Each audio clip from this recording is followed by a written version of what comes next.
In a world where information seems to travel at the speed of light and traffic at a snail's pace, where the agenda of those at the helm doesn't always reflect the pressures on the streets where the rubber hits the road, where there's queue of issues needing to be interrogated in the name of speaking truth to power. Welcome to a place at the table, where we set the agenda, table the issues that matter to you, and invite you to take a seat at the table.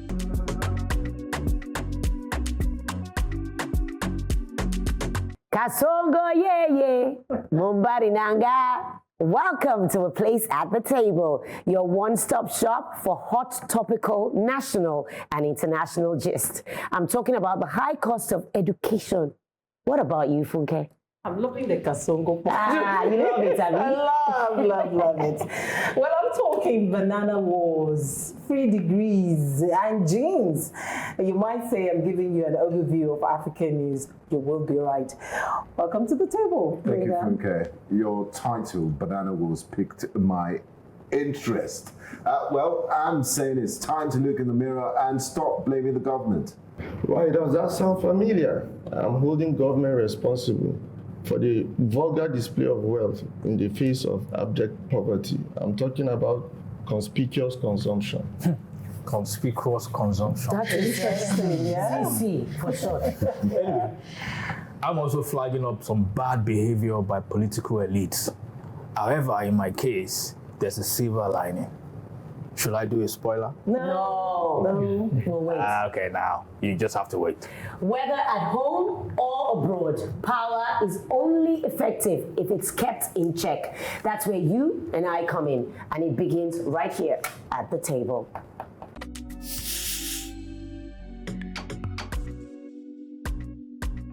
It started with a missing person tweet on X. It was almost 24 hours, and a teenage girl, Esther Oluwafayo Fumi Oladile, who had left Ajah to Ekpe the day before she had to write her JAMB, Joint Matriculation Board examination, hadn't been heard from a member of her family. This sparked outrage online about the insensitive and incredulous timing allotted for the exams on the day, which was 6:30 a.m. There were several reports, however, emerging of other students getting into accidents, some others missing, albeit subjected to unnecessary trauma in a quest to get to their examination centers and in the quest for education. This has exposed a deep systemic failure within JAMB and the education sector in Nigeria. Many opined it was putting young lives at risk, considering the security situation in the country, asking teenagers to travel to unfamiliar locations and far-flung areas just to write an exam. Others questioned the crack of dawn call time set for the exams. Are there not centers closer to the areas of abode? Does this sadly beam the searchlight on the fact that Nigeria doesn't have enough universities and exam centers to cater to its youth? Thankfully, the young girl has been found, and this was announced by the family on the same X app. The importance of access to education for our youth cannot be overemphasized, but it should not come at the expense of the loss of life. Who would have been responsible if the story was different? Education is not a luxury. It is a necessity. I urge JAMB to look inwards and fine-tune, restructure the way they have been operating in the later years. Surely, there must be a better way.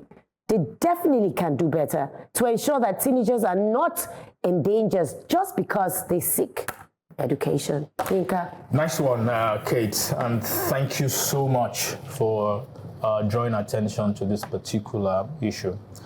I spoke with a friend. She's based in Port Harcourt on Friday, and we're just talking, casually. She said she was in the kitchen cooking, and that she needed to get out of the house 5 a.m. the next morning to go drop her daughter at the JAMB examination center. I thought she was joking, or maybe you didn't really hear her. Maybe I didn't hear her properly. I felt maybe she was mistaken.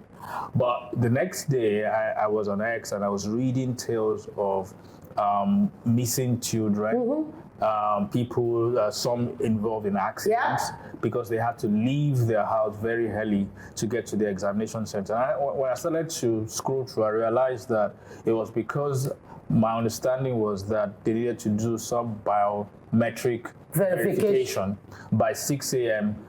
For the exam that will start at 8 a.m. Now, this is the problem here. Now, in policy making, you have to be able to have a balance. In some cases, yes, a policy is good. In this particular case, having biometric verification is a good policy.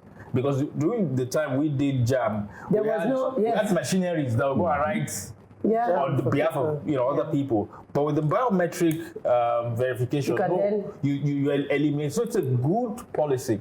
But the problem is this: there's a principle in economics called Pareto policy. That is, a policy that you do now, that you put in place, okay, must not benefit one group or one class and disadvantage another one. So in this particular context, all right, is there a good benefit to actually having the biometric verification? Yes.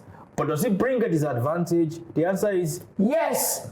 Because if you, in a country where there's high security and all that, high insecurity, and parents and teenagers have to get out of the house very early in the morning to go and do an examination and all that, that's clearly a problem.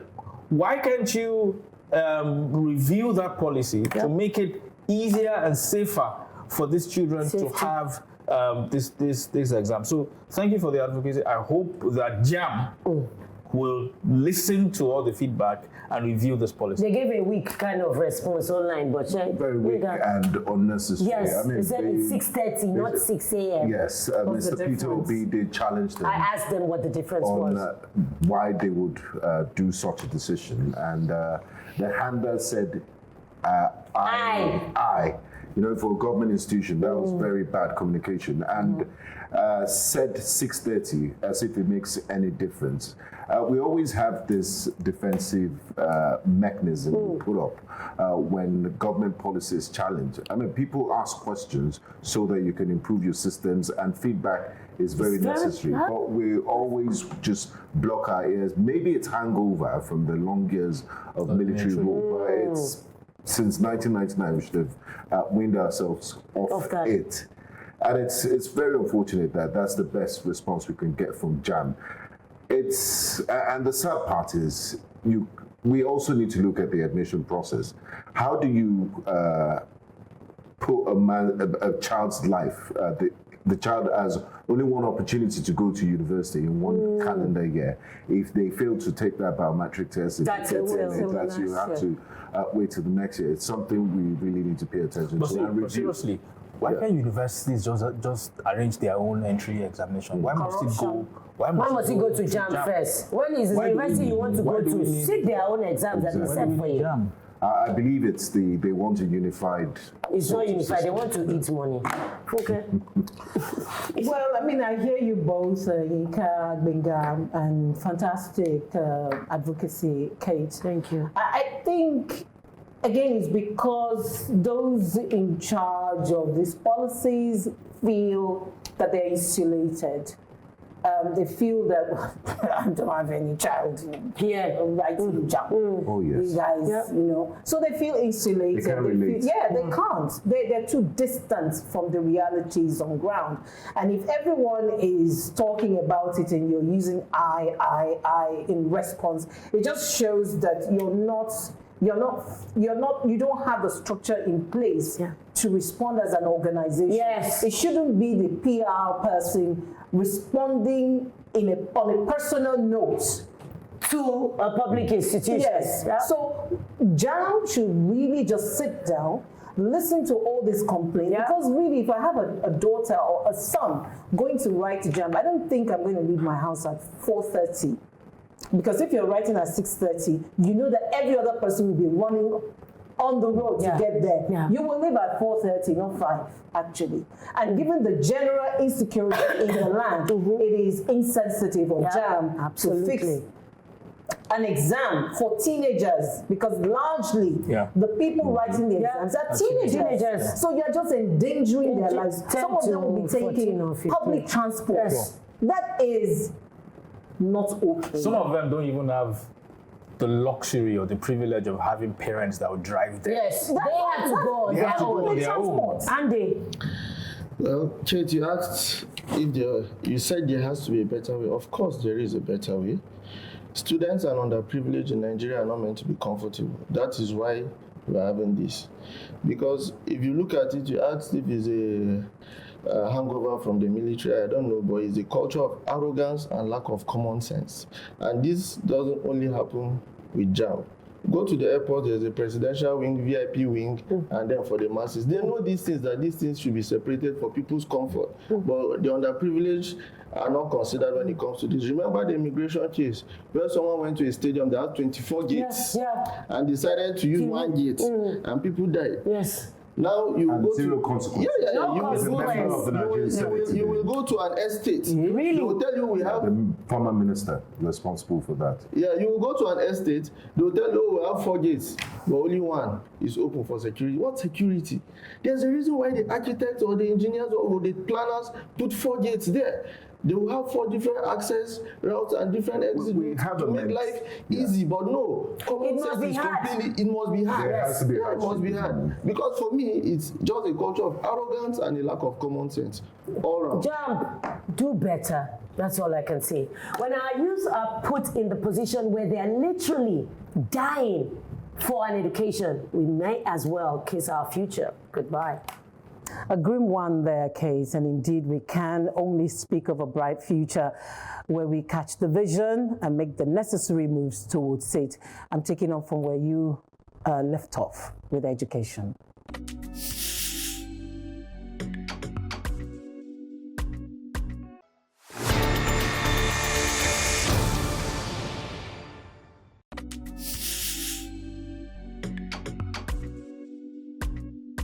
This week, 4 stories from Africa caught my attention. They made me sit up a little straighter.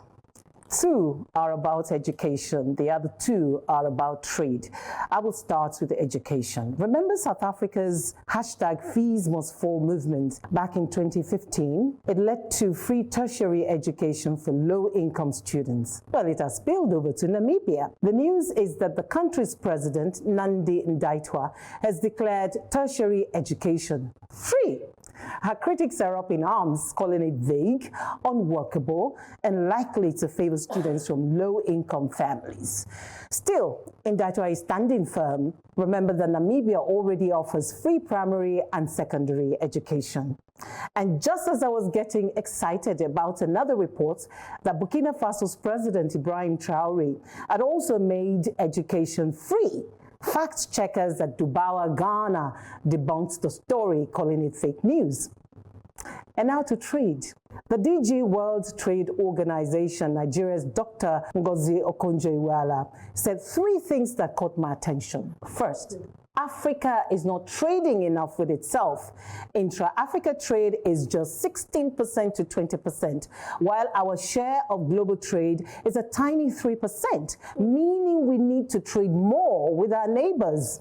Secondly, aid is drying up. We need investment. The world isn't handing out much anymore. We now need to add value to our raw materials before exporting them. And then thirdly, she says, Lesotho makes jeans, but doesn't sell in Africa. Oh. According to her, Lesotho exports $200 million worth of textiles to the US, and in return, imports just $3 million worth of goods. Imagine the markets. Imagine the growth if Lesotho sells jeans to the rest of the continent. And just as I was getting off that story, I chanced on Tanzania's trade war with South Africa and Malawi. It was, in fairness, in retaliation to South Africa's ban on banana for years and Malawi's ban on ginger, flour, rice, banana, and maize.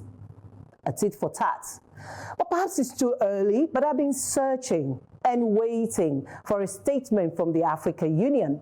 So far, silence. Crickets. Honestly, AU needs to do better in encouraging intra-trade. We need less rhetorics and more action. Africa's future depends on it. Okay, so it's compulsory for every child to go to school Okay. in Yeah. Nigeria. All right. Yes. So in that context, you have to provide some access, some ability for everybody to access it. in education. But we know the quality of that education, if it's free, is very, very low. So you still find that the private sector, private education, is much, much more expensive, and that's what everybody experiences.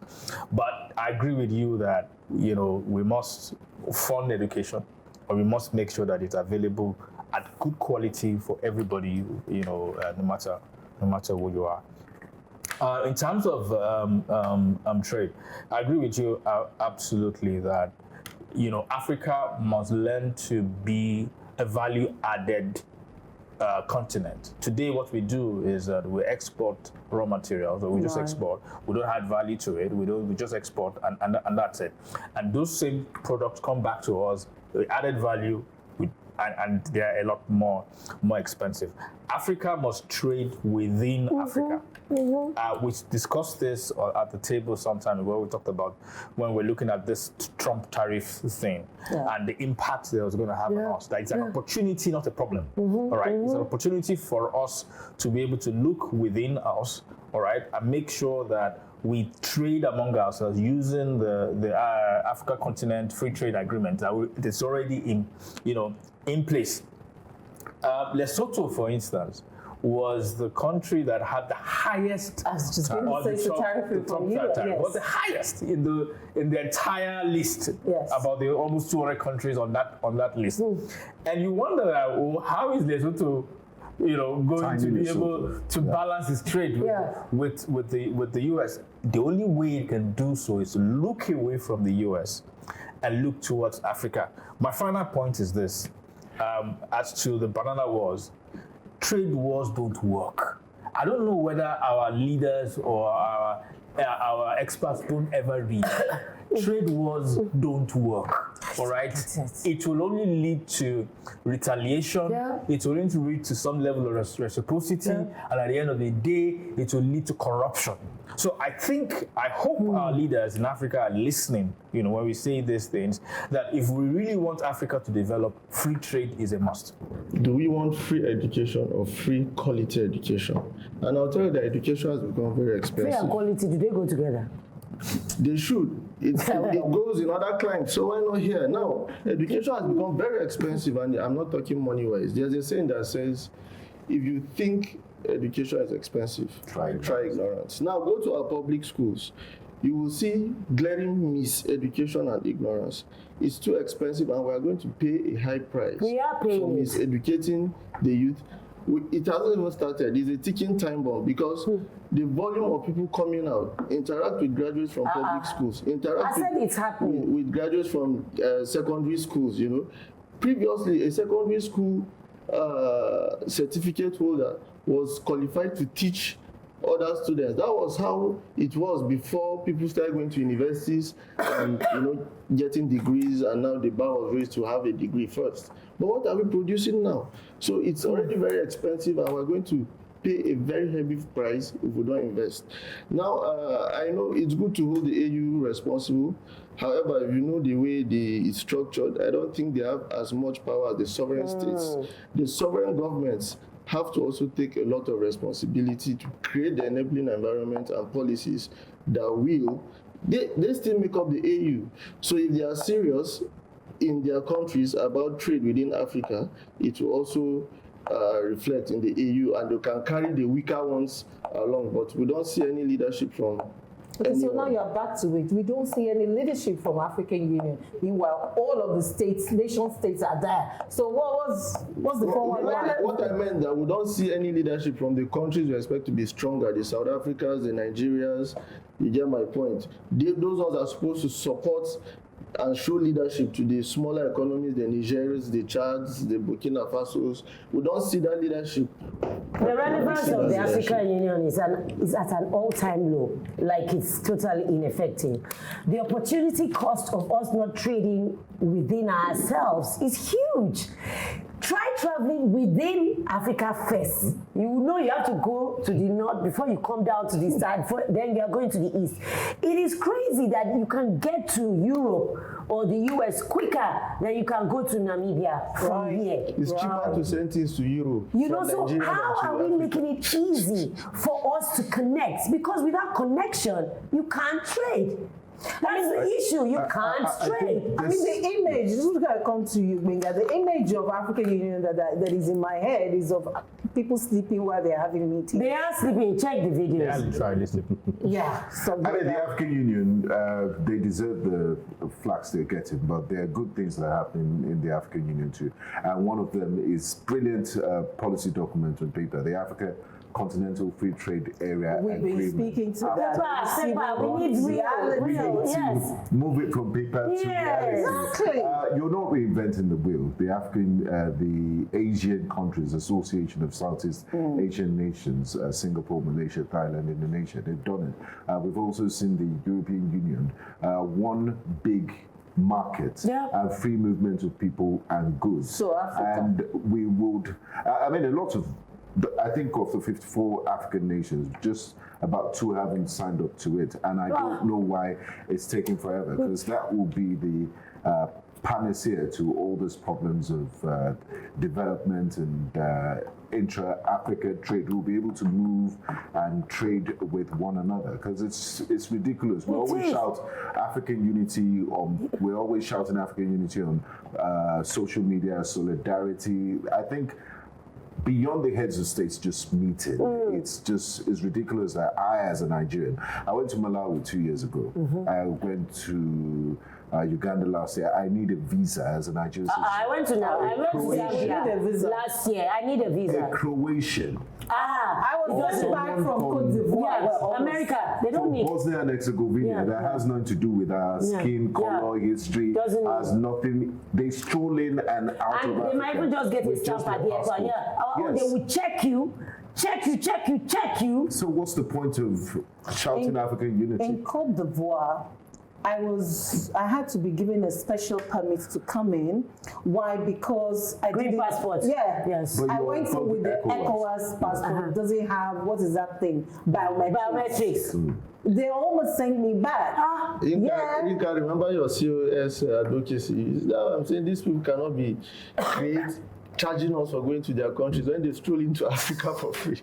And about education, it's the bedrock of any society. I believe the greatest resource any country has is not in the diamonds or the crude oil you have under the human sand. resources. That one will soon dry up. But we need to really invest in the people. And it raised a very valid point about the ticking time bomb. The quality, employers are complaining that they have to trash lots of CVs, because when you go to 200 CVs and you can't even manage anyone, it shows you the gravity of the problem we have.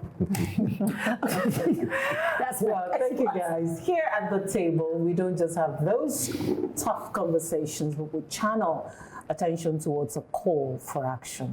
Certainly, Funke, and the urgency of the issues raised demand a timely response. It starts with a man in the mirror.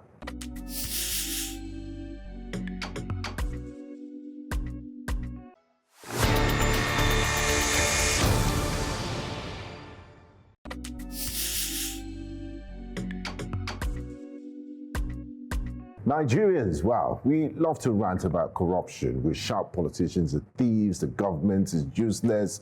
But let's be real, who are these politicians? They didn't drop from the sky. They're Nigerians, just like you and me. We cast government looters. But how many of us are honest in our own daily lives? We bribe police officers, cheat in exams and lie on CVs. We pay for special JAMB centers so our kids can pass.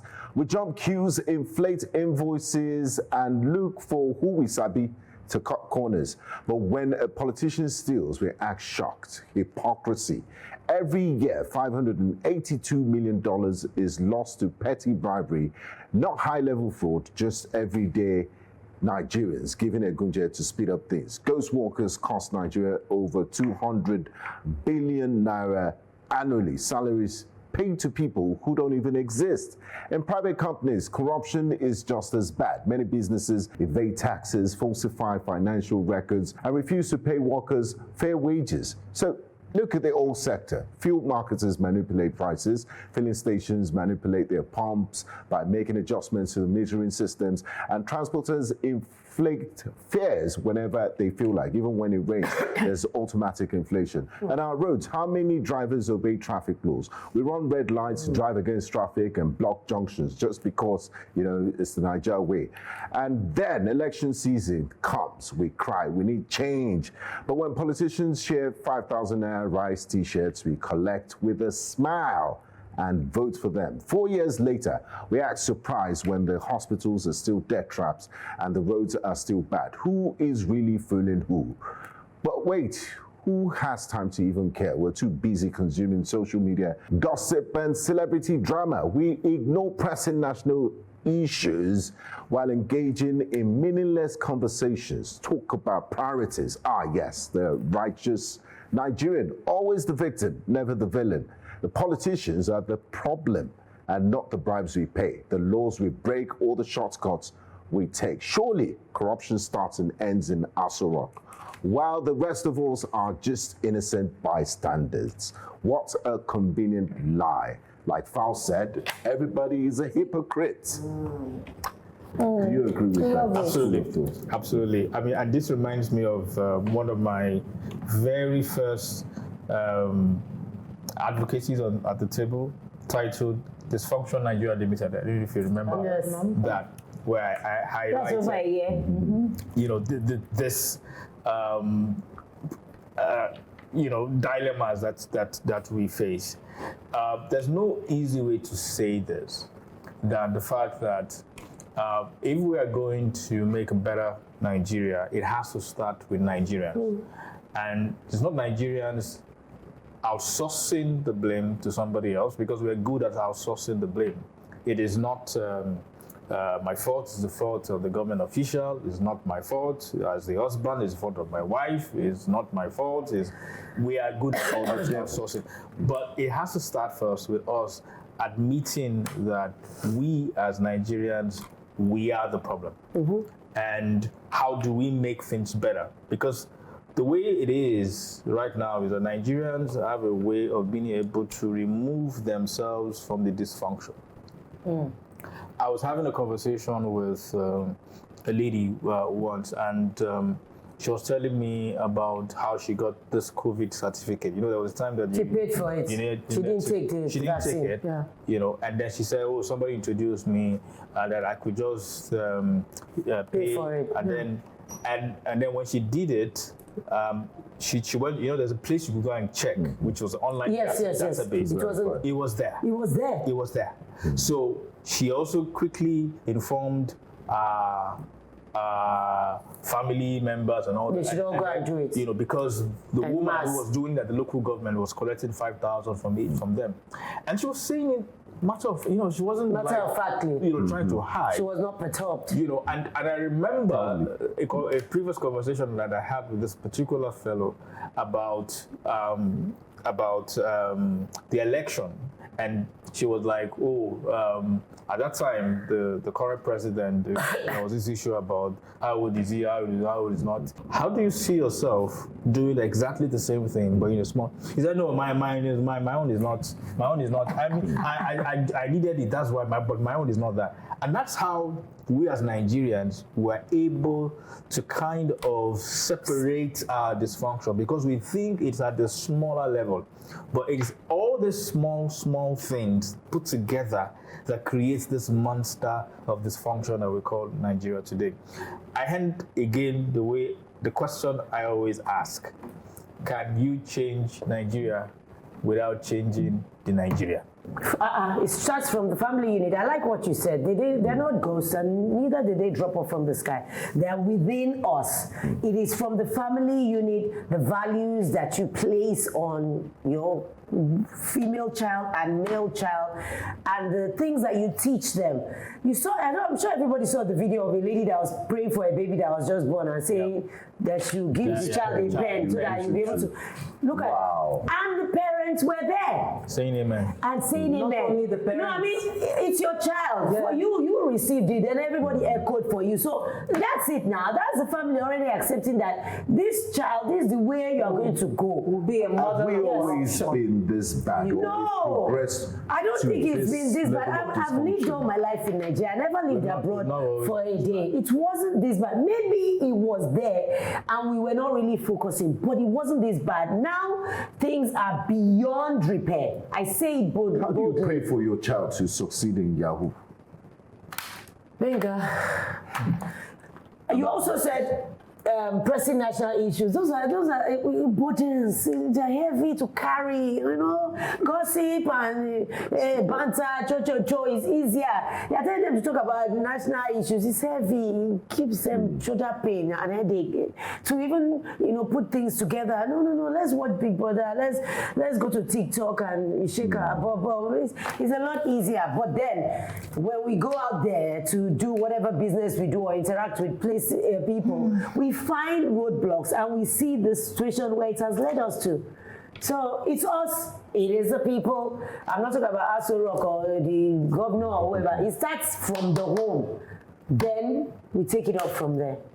I love it because it captures the complexities of Nigeria, the peculiarities of Nigeria. Pretty much like Peter Enahoro, I think, captured it many years ago when he talked about the Nigeria and the Nigerian. I love this advocacy again because for years I've been talking about Nigeria being, the state where we found ourselves in Nigeria being a problem of leadership as much as it is of the followership. Yes. I've always said it that we, the followers, are also largely to blame for where we are. Yes, for where we are.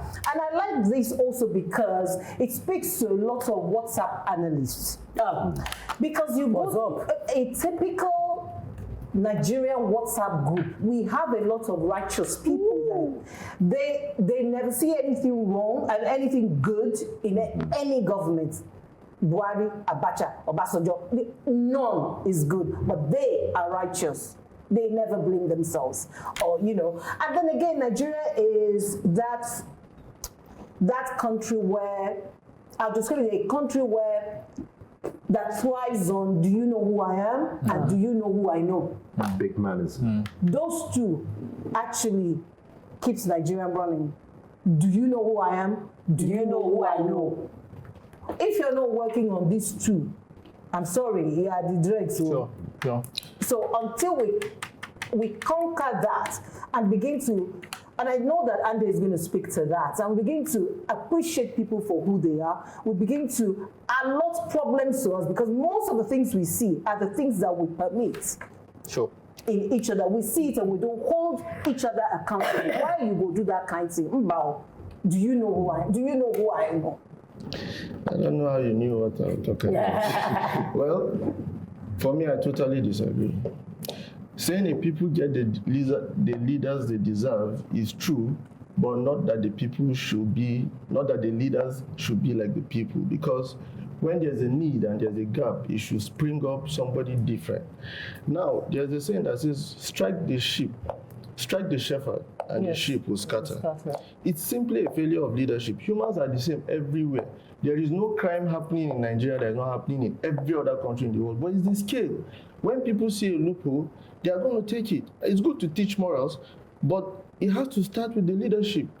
They have to show morals and leadership. They have to hold people responsible. Where the leadership coming from? Monday. No. I'm coming from the start. No. So this is the thing, right? Where do they come from?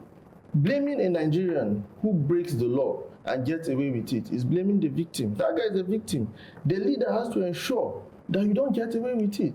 That is what happens in other countries, and that is why it's not happening at this scale. Who taught Nigerians Yahoo that I mentioned about?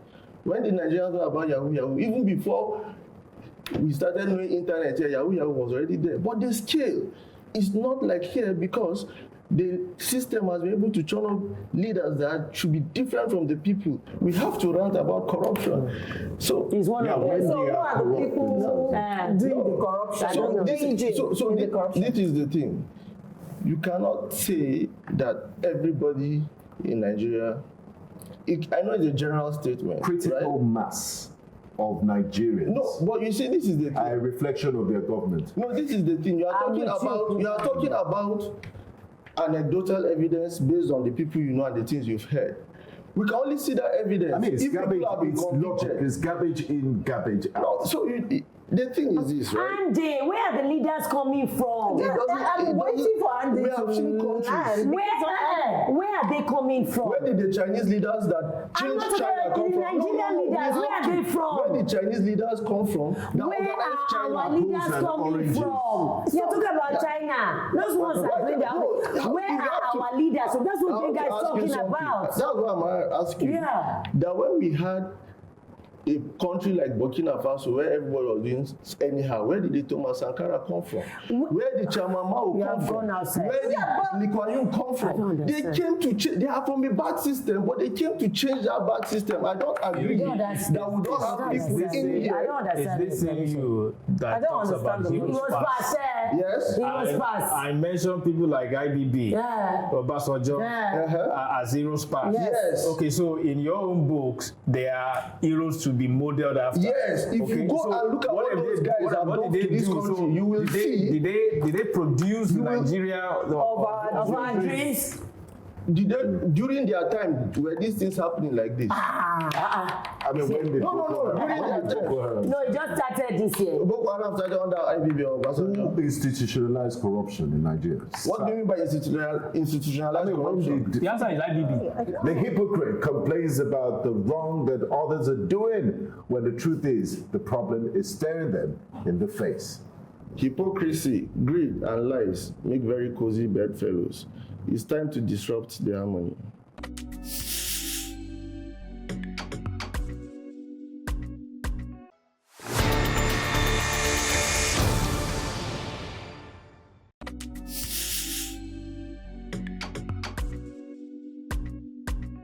I'm talking about conspicuous consumption, and I will continue to hold leaders responsible. The term conspicuous consumption was coined by American sociologist Thorstein Veblen, describing a phenomenon of acquiring luxury goods and services, specifically for public display of economic power and influence and affluence, in excessive quantity than is practical, projecting certain social status and to provoke envy. In Veblen's case, he was referring to private individuals, especially the novo-rich. My concern today is the incomprehensible, where we have normalized conspicuous consumption by governments of impoverished people. Officials flaunt brand new cars, the presidency wants new jets and yachts, all in a nation with rudimentary public transport. Public officials blare sirens in fleets of imported cars, racing through potholes and crossing places like River Ibi in Taraba State, in ramshackle ferries, dressed with generous wardrobe and accommodation allowances, when we have millions of hungry homeless children roaming the streets in rags and millions of internally displaced persons. Imagine all the resources being conspicuously consumed by public officials, invested in public transportation systems instead. We would definitely have developed a robust public transportation system, even if it is only using buses. One of the politicians once justified the need for SUVs, saying the roads are bad. I can only sigh at that. Apart from the presidential fleet, some governors have private jets too. How about having functional state and national carriers to generate revenue? In contrast, countries like Ethiopia, Kenya, Uganda, and Rwanda all have functional national airlines. I've been touring these countries of late, and all I can say is that we need to get serious as a nation. I did a rough analysis using AI and some data, not very accurate but gives an idea, and arrived at about 30 to 50 billion naira to develop and maintain a nationwide bus public transport system with initial setup in 5 major cities. The main cost drivers were infrastructure and bus fleet development. Others were technology and human resources. Imagine the value chain that will be unlocked should such an idea see the light of day. There are obvious needs and gaps, and filling them is not rocket science. The UK, for example, has a comprehensive bus public transport system through public-private partnerships with private ownership and government regulation. How can this be a difficult thing to do? A country of my Mercedes is better than yours. I'm bigger than From yours. generator. Yeah, I better pass pass my neighbor. I better pass my neighbor generator. I love your advocacy. Again, we have brilliant advocacies today. They're just spot on, touching, hitting the spots all the way. But what stands up to me most, I'm trying to look for you. Say, what is incomprehensible is the normalization of conspicuous consumption by governments of impoverished people.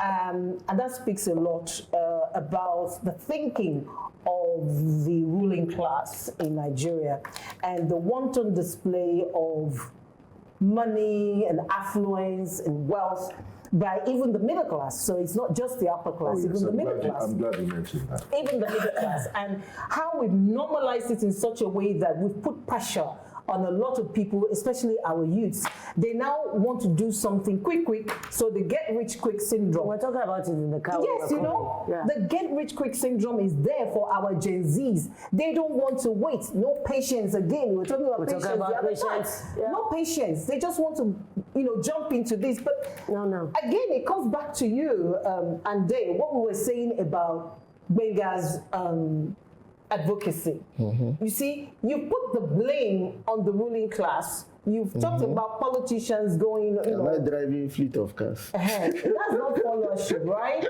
But they came from within us. And it's a culture that they took to that place. I said the same people who are being represented by these rulers, I don't call them leaders because they don't bring anything worthwhile replicating. They're the ones that will go cap in hand when these rulers come to the village or come to visit them and ask to collect money for whatever they're collecting money for. That's it, leader. Let me steal.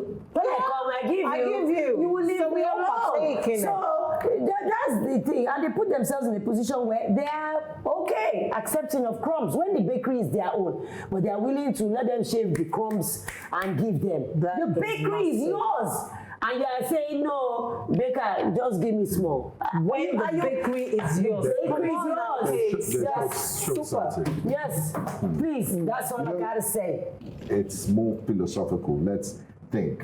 Babani, the leader of the Egypt 80 band, Fela's band, he had this song he used to open with. It's called Onwaye, The Things of This World. He says, the things you love the most in life, you can't take it when you go. When you die, you're just dust. So that Lamborghini, that Birkin bag, everything you've labored to buy, you can't take a single pin. So that I think when we think about that and we reflect on that, They don't think. They want to carry the bag now. We'll talk about that later. You talked about the way that the public officials spend.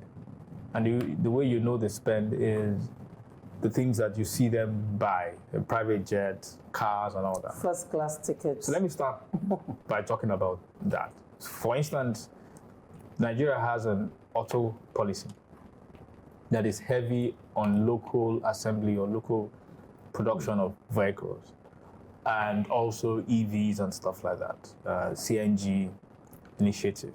It's a government policy. Now, you'll expect that government will want to show seriousness with that policy. With their own by policies. modeling it. Yeah. All right.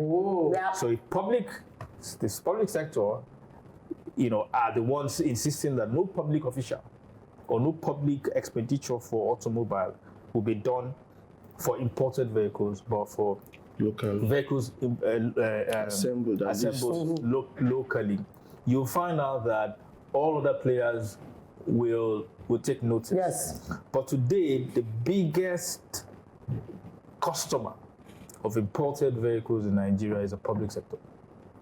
And that's government. That's taxpayers' money. Including the legislature. Exactly. All of them. Particularly the legislature. So that tells you that there's a huge disconnect between what policy and reality. The policy. They say the road is bad now. Just on paper. The politician say the road is bad. That's why he needs.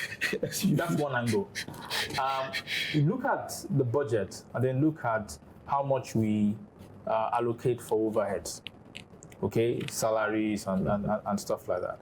Now, this is for either you're looking at it from the subnationals or the federal. Whichever way you look at it, the budget of each state or the federal government is only addressing 1% of the workforce.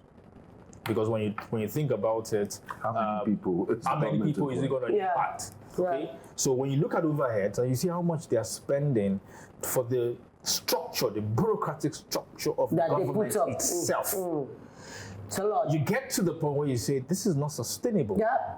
And then the only logical response to it is cut out the size of government. And guess what? We've had the Orosoye report that has been sitting down for 10 years. They're not going to do that. Okay? No. Which actually advocated and advised and gave the structure for the cut down of the civil service in Nigeria. But nobody wants to touch it. When is your turn? It's like, I mean, maybe the next administration would do that. So my point is, at the end of the day, we're not serious. And I think we need to remove that word excellency in addressing any government official. Straight up. Because their behavior It's not is excellent about it. And they need to stop their siren. Because They are they're copious. always in a rush. And you think they're in a rush to fix Nigeria or do something. But I like that. You think they're in a rush to fix Nigeria. How can I love what you said? What did he say? they need to ban siren. They're always in a rush. You think they're in a rush to go and fix because they're Nigeria. rushing, and you assume they're in a rush to fix. They are not in a rush to fix anything. Yeah. They just need to. All right. They just need to impress and oppress. Yeah. It's not rocket science. Points to the fact that the solution we are seeking is often right under our noses. The question is, are we even seeking it to begin with? Abiyande, you can't find what you don't seek, which is why authoritarianism and the pursuit of knowledge don't tend to go hand in hand.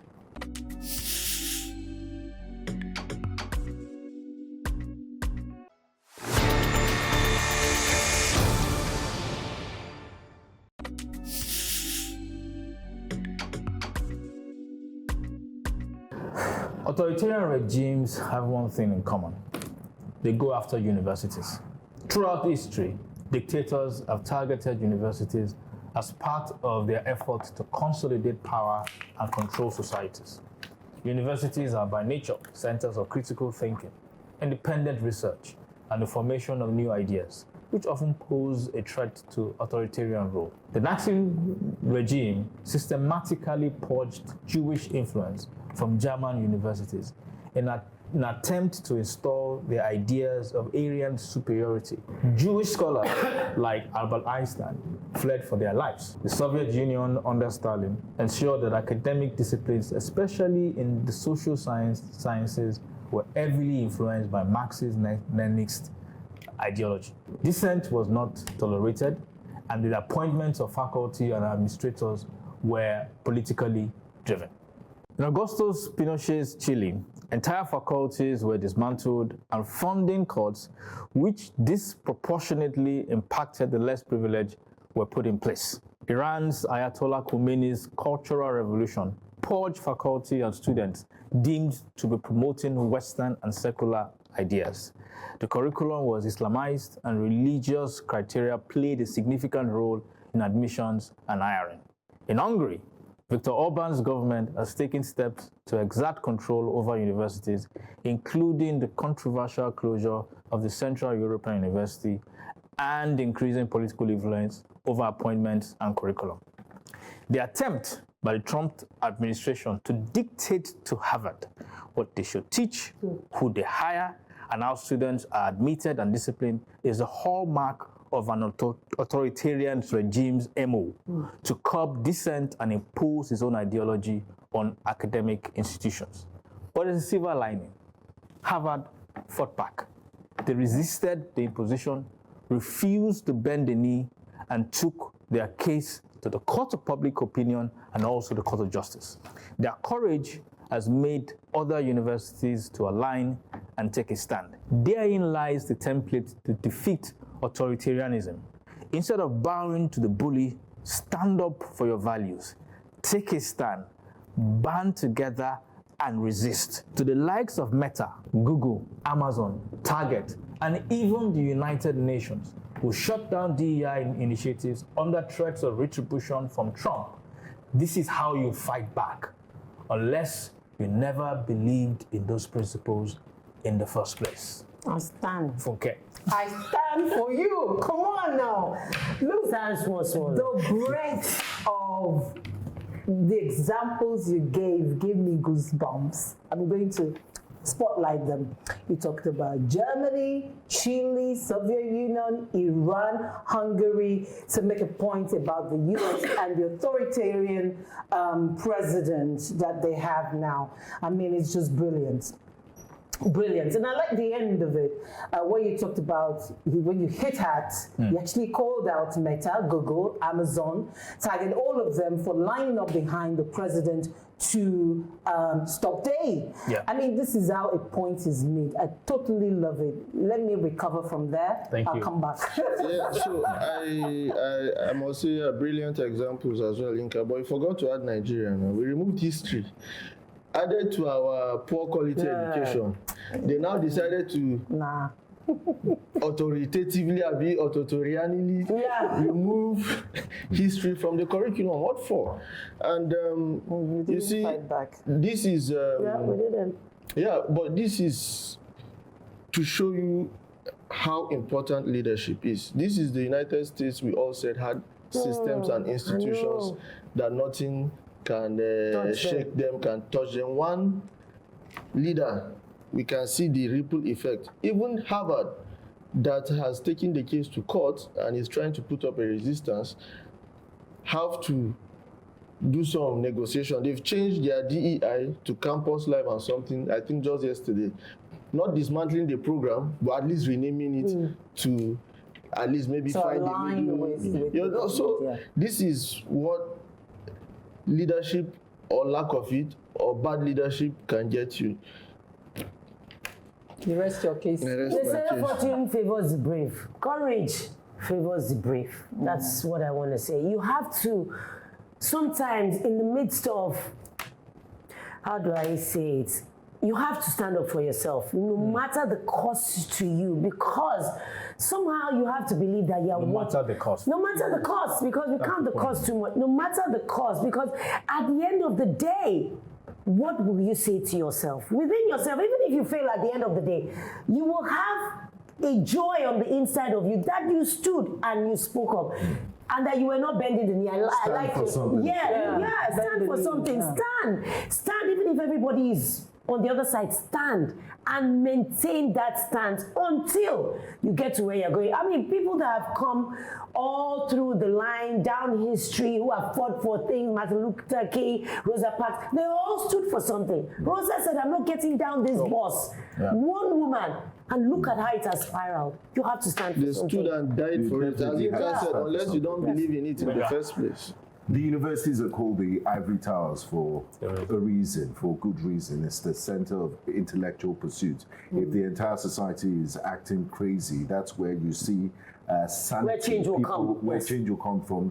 People don't walk on Eggshells. green areas. They don't walk on lawns. They act and dress and speak in a particular manner, and it's a center of research and development. That's where the brains and the ideas, even the humanities, the arts, and culture comes from, that shapes a nation. That's why Augusto Pinochet and the rest, Stalin and all the dictators will attack. Even in Nigeria, during hard military years, they arrested so many student leaders. The NAN's presidents back then, when they were less political. We remember the Ali Moscow protests and all of that. So for good reason, that's why, I mean for bad reason, that's why they always, these dictators always target universities. And it also, what you reeled out in your monologue highlights the hypocrisy of the United States of America, and it's about time people see them for who they truly are. They're not a system that is infallible. I mean, people, you talk about DEI, but I'm going to talk about something bigger. There's a live stream genocide that is happening once in a lifetime in Gaza. Students are protesting the killing of babies. The United Nations says a school bus of children are killed every day, and we act like nothing is happening. The students that are protesting that have been threatened to be kicked out of university. The international students said Trump is threatening to invoke their student visas. And this is a country that calls itself a bastion of democracy, progress, freedom of speech, and humanity. And thank you for highlighting this. It's just wrong. And I mean, injury to one is injury to all, regardless of where you are on the planet. We're all human beings. And just watching images day after day for 18 months of babies blown into pieces, it's heart-wrenching. I mean, I've recovered from advocacy now.